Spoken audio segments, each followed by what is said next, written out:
Hi there, Taurus. Thank you for joining me for your monthly forecast for April.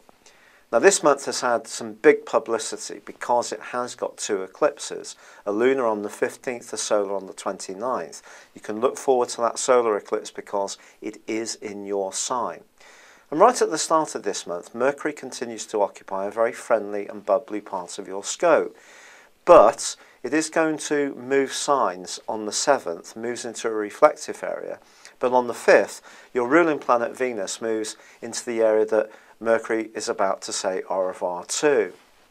Now, this is particularly significant, this alteration, because Venus is the planet which governs your sign. It's your ruler, and it is also the love planet, and also it's linked to attraction, so it gains good things.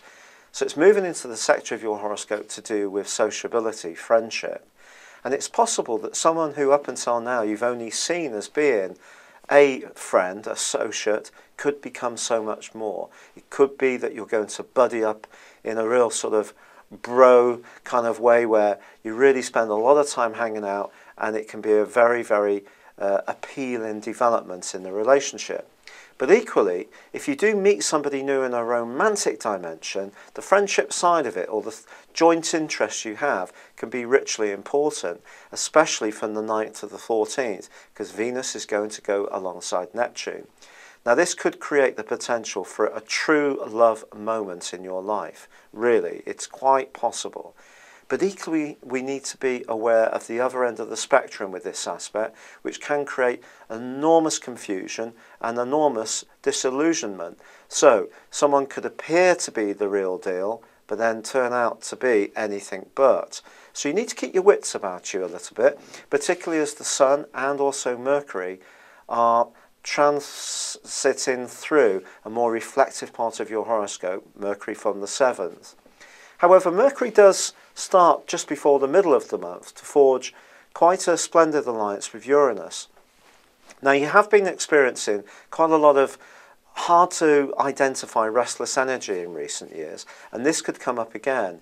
And if there are any psychological vibes rumbling on the way in the bottom of your psyche, this would be a good time for them to come up. If you do feel on edge around this time, then try to think about why this might be, because the lunar eclipse, which does occur at the heart of this month on the 15th, is really going to ask you to think about your health, but not just in terms of your physical health and your vitality. It's asking you to think about your spiritual health, your emotional health, the way that you go about your life in terms of creating a living is also going to be important.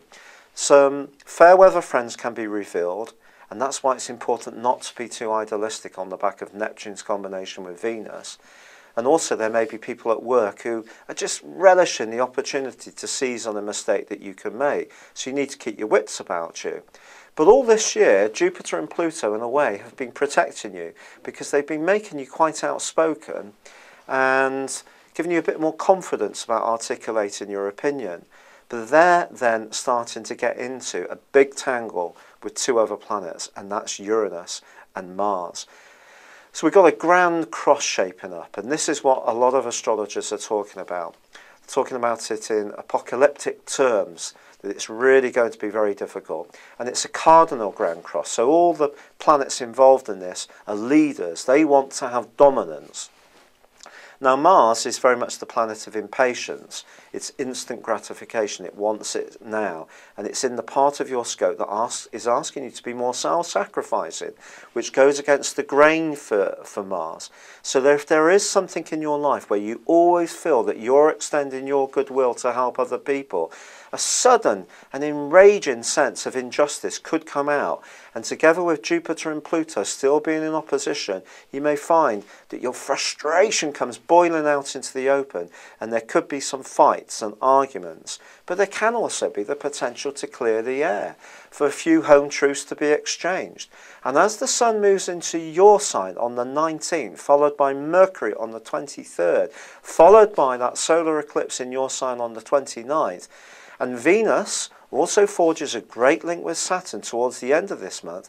If there are some people that are going to be swept out of your world, or there's going to be a readjustment in certain relationships, be it personal or professional, however painful it may be, as this month comes to an end, I think you're going to be feeling much more in control and much more certain of who you do want to hang out with. So it really is a case of quality over quantity.